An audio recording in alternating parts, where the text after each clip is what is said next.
Well, thank you very much, Wolfgang. And as you see, we are innovating here, and we hope that you like it. So, ladies and gentlemen, the Vice President and I are very pleased to welcome you to our press conference. We will now report on the outcome of the meeting of the Governing Council, which was also attended by the Commission Executive Vice President, Valdis Dombrovskis.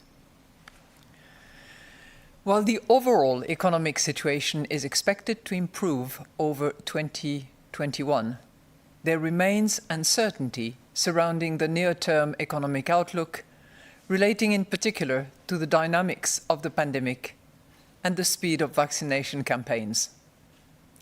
The rebound in global demand and additional fiscal measures are supporting global and euro area activity. But persistently high rate of coronavirus infection, the spread of virus mutations, and the associated extension and tightening of containment measures are weighing on euro area economic activity in the short term. Looking ahead, the ongoing vaccination campaigns, together with the envisaged gradual relaxation of containment measures, underpin the expectations of a firm rebound in economic activity in the course of 2021.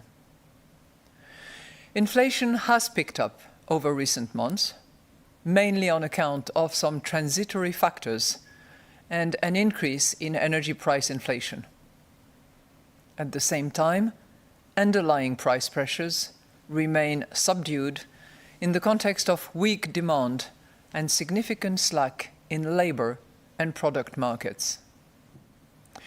While our latest staff projection exercise foresee a gradual increase in underlying inflation pressures, it confirms that the medium-term inflation outlook remains broadly unchanged from the staff projections in December 2020 and below our inflation aim. In these conditions, preserving favorable financing conditions over the pandemic period remains essential. Financing conditions are defined by a holistic and multifaceted set of indicators, spanning the entire transmission chain of monetary policy, from risk-free interest rates and sovereign yields to corporate bond yields and bank credit conditions. Market interest rates have increased since the start of the year, which poses a risk to wider financing conditions. Banks use risk-free interest rates and sovereign bond yields as key references for determining credit conditions. If sizable and persistent increases in these market interest rates, when left unchecked, could translate into a premature tightening of financing conditions for all sectors of the economy.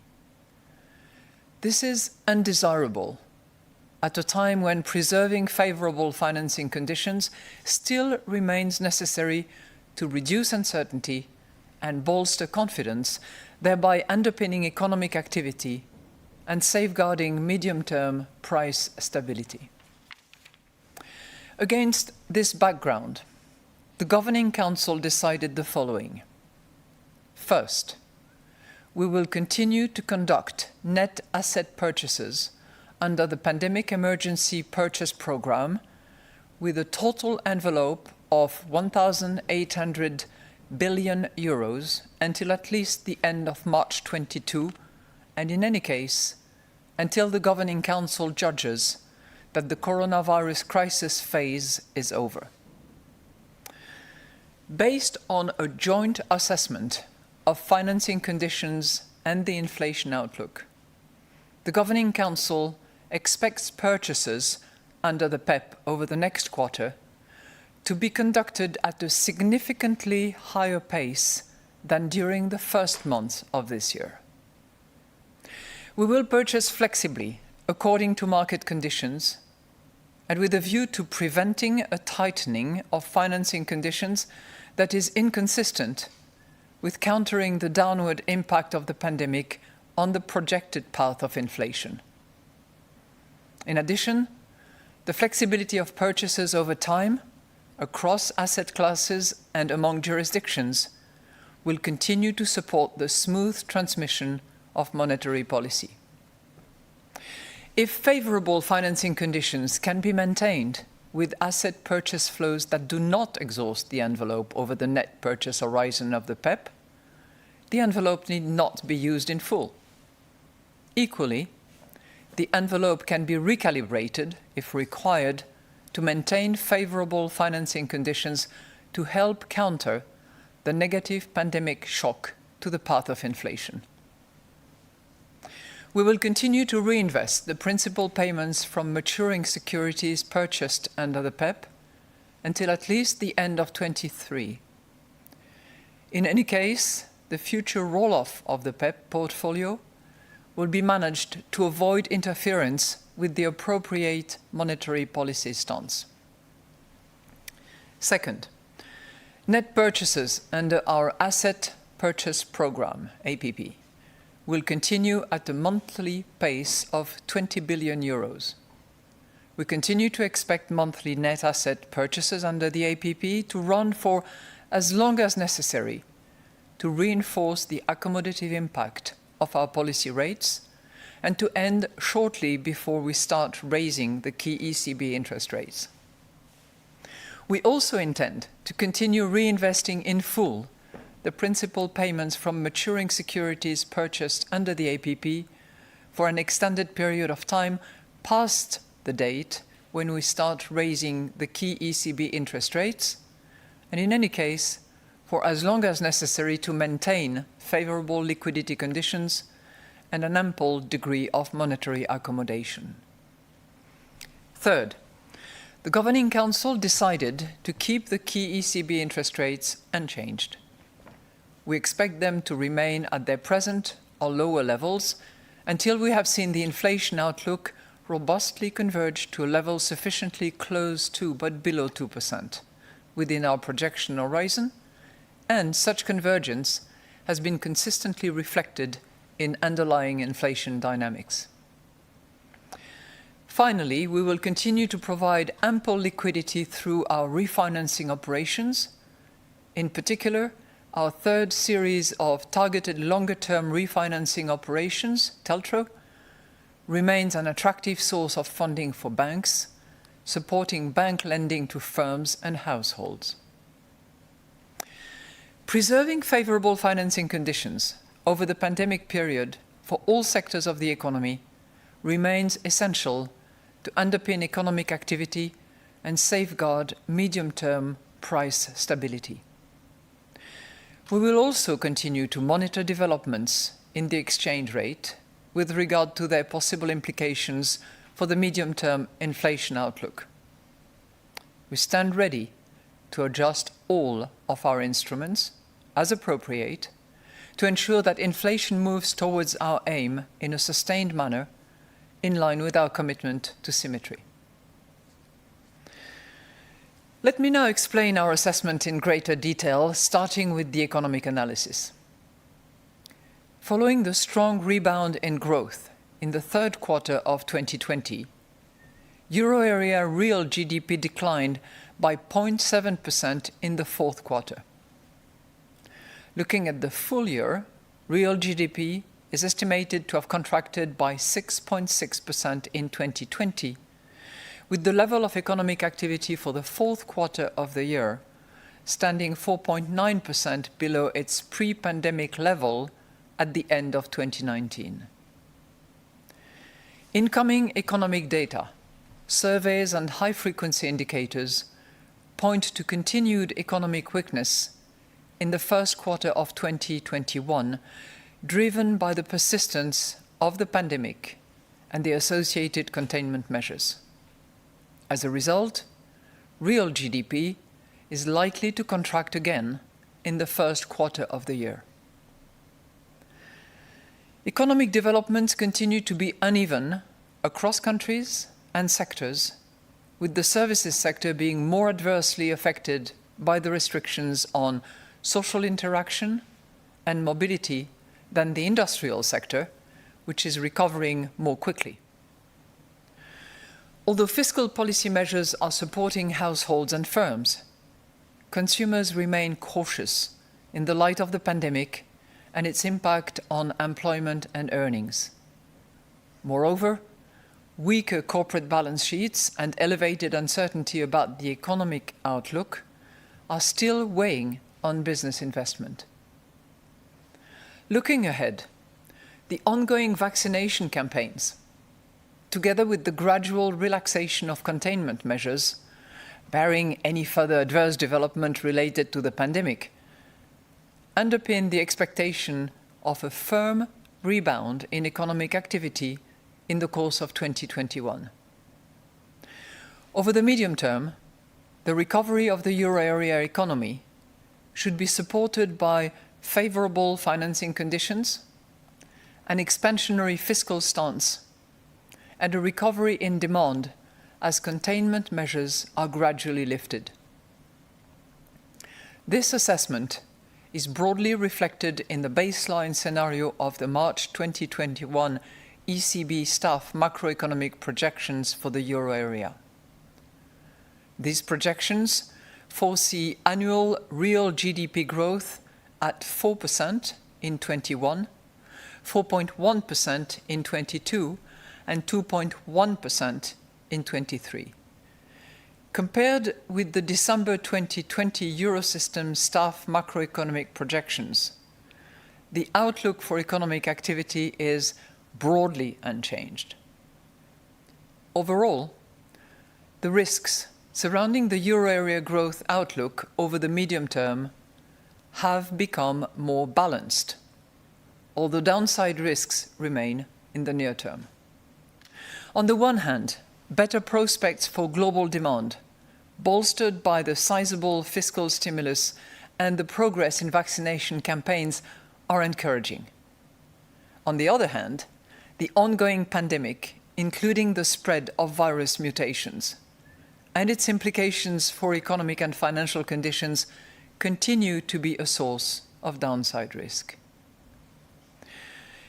Euro area annual inflation increased sharply to 0.9% in January and February 21, up from minus 0.3% in December.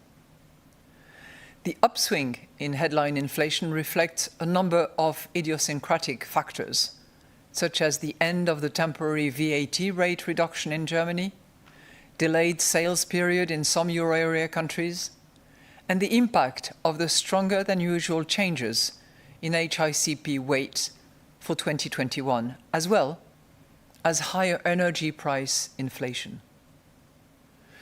On the basis of current oil futures prices, headline inflation is likely to increase in the coming months, but some volatility is expected throughout the year, reflecting the changing dynamics of the factors currently pushing inflation up. These factors can be expected to fade out of annual inflation rates early next year. Underlying price pressures are expected to increase somewhat this year due to current supply constraints and the recovery in domestic demand, although pressures are expected to remain subdued overall, also reflecting low wage pressures and the past appreciation of the euro. Once the impact of the pandemic fades, the unwinding of the high level of slack, supported by accommodative fiscal and monetary policies, will contribute to a gradual increase in inflation over the medium term. Survey-based measures and market-based indicators of longer-term inflation expectations remain at subdued levels, although market-based indicators have continued their gradual increase. This assessment is broadly reflected in the baseline scenario of the March 21 ECB staff macroeconomic projections for the euro area, which foresees annual inflation at 1.5% in 21, 1.2% in 22, and 1.4% in 23. Compared with the December 2020 Eurosystem staff macroeconomic projections, the outlook for inflation has been revised up for 21 and 22, largely due to temporary factors and higher energy price inflation, while it is unchanged for 23. Turning to the monetary analysis, the annual growth rate of broad money stood at 12.5% in January 21, after 12.4% in December and 11% in November 20. Strong money growth continued to be supported by the ongoing asset purchases by the Eurosystem, which remain the largest source of money creation. The narrow monetary aggregate M1 has remained the main contributor to broad money growth, consistent with a still heightened preference for liquidity in the money-holding sector and a low opportunity cost of holding the most liquid forms of money. Developments in loans to the private sector were characterized by somewhat weaker lending to non-financial corporations and resilient lending to households. The monthly lending flow to non-financial corporations continued the moderation observed since the end of the summer. At the same time, the annual growth rate remained broadly unchanged at 7% after 7.1% in December, still reflecting the very strong increase in lending in the first half of the year. The annual growth rate of loans to households remained broadly stable at 3% in January, after 3.1% in December, amid a solid positive monthly flow. Overall, our policy measures, together with the measures adopted by national governments and other European institutions, remain essential to support bank lending conditions and access to financing, in particular for those most affected by the pandemic. To sum up, a cross-check of the outcome of the economic analysis with the signals coming from the monetary analysis confirmed that an ample degree of monetary accommodation is necessary to support economic activity and the robust convergence of inflation to levels that are below but close to 2% over the medium term. Regarding fiscal policies, an ambitious and coordinated fiscal stance remains critical in view of the sharp contraction in the euro area economy. To this end, support from national fiscal policies should continue, given weak demand from firms and households relating to the ongoing pandemic and the associated containment measures. At the same time, fiscal measures taken in response to the pandemic emergency should, as much as possible, remain temporary and targeted in nature to address vulnerabilities effectively and to support a swift recovery. The three safety nets endorsed by the European Council for workers, businesses, and governments provide important funding support. The Governing Council recognizes the key role of the Next Generation EU package and stresses the importance of it becoming operational without delay. It calls on Member States to ensure a timely ratification of the own resources decision, to finalize their recovery and resilience plans promptly, and to deploy the funds for productive public spending, accompanied by productivity-enhancing structural policies. This would allow the Next Generation EU programme to contribute to a faster, stronger, and more uniform recovery, and would increase economic resilience and the growth potential of Member States' economies, thereby supporting the effectiveness of monetary policy in the euro area. Such structural policies are particularly important in addressing long-standing structural and institutional weaknesses and in accelerating the green and digital transitions. Thank you very much. We're now ready to take your questions. Thank you very much, Madame Lagarde.